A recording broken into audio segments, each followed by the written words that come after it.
একটা ভিডিও না হাজির হয়েছি, তো শুরু করা যাক। তখনকার সময় এই ছেলেটা অনেক খারাপ করেছে, এই ছেলেকে পালাই দি।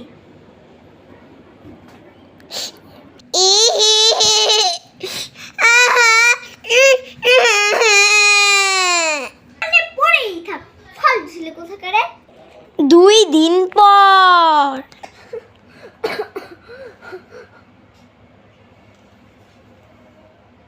তারপরে নূর ডেড হয়ে গেল।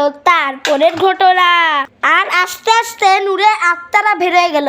আর আত্মারা বের হয়ে যাওয়ার পরে ততটুকু আপনারাই দেখুন।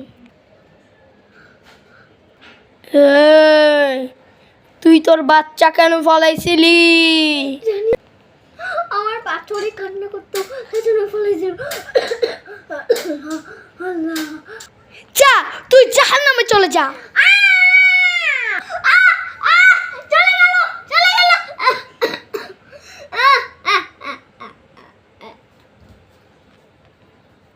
তারপর ভিডিও কেমন লাগলো অবশ্যই কমেন্ট করবে, বলবেন। আর এরকম ভিডিও চাইতে হলে আমার পেজটিকে ফলো করে রাখবেন।